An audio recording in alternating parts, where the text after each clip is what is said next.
community themselves, they have voted Tel Aviv as the #1 place in the world. Not San Francisco, not New York, but Tel Aviv.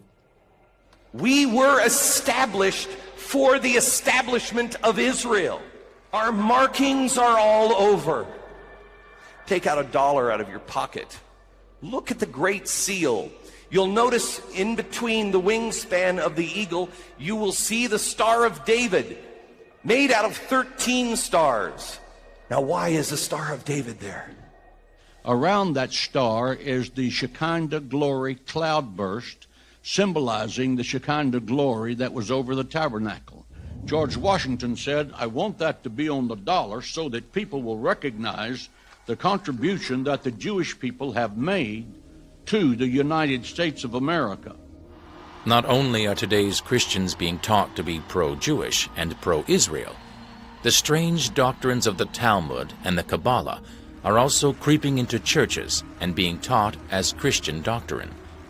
For example, many pastors will use the term Shekinah as if it were something from the Hebrew Old Testament, when in reality, the word is never found in the Bible one time. So the Shekinah refers to the divine presence. And it's a feminine word, by the way. It's not masculine. For example, if Moses de Leon had come out and said, "I have an idea, God is a woman," that might not have gone over so well. But now he was saying that the ancient Rabbi Shimon was teaching us about Shekinah, the feminine half of God, and her romance with her divine partner, the Holy One, blessed be He. So there is a belief that God could be both male and female. The Shekinah is the indwelling presence of God in the universe. It's what emanates from the being of God. But for Jews, Shekinah and God are one and the same, and it is almost forbidden to separate them. Okay. God simply manifests himself or herself in the form of the inspiration of the Shekinah. Shekinah is something that's part of the Talmud, something that's part of Judaism, not Christianity. And yet, how many Baptist preachers have used that phrase, Shekinah glory, in church, and it's not even scriptural? Friends, we need to grasp this, that the Shekinah glory is in us. This presence that we talked about, this presence that came in this upper room to the disciples, this Shekinah glory, it's in us as believers. The Bible is clear from Genesis to Revelation that God is a he, not a she. And to teach that God is both a he and a she, you've got a different God.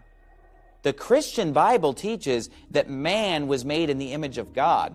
And in 1 Corinthians chapter 11, the Bible says that a man ought not to cover his head, for as much as he is the image and glory of God, but the woman is the glory of the man.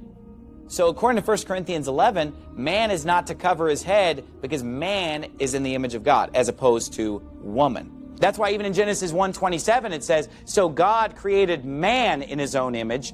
In the image of God created he him, male and female created he them." They were created male and female, but he was created in the image of God. What does it mean to be in the image of God? To look like God. Because when Jesus walked on this earth, he was a man. And God the Father is masculine. And so this is a blasphemous teaching of New Age mysticism, of worshiping, Mother Earth and the female spirit and the goddess and the Kabbalah and the New Age. That's where all this stuff is coming from. This is the shape of the letter Shin, Hebrew alphabet Shin. Very interesting letter in the language. It's the first letter in the word Shaddai, the first letter in the word Shalom, first letter in the word Shekinah, which is the name of the feminine aspect of God. Live long and prosper, image of Sirach, father of all we now hold true. It's great. People don't realize they're blessing each other with this. It's great.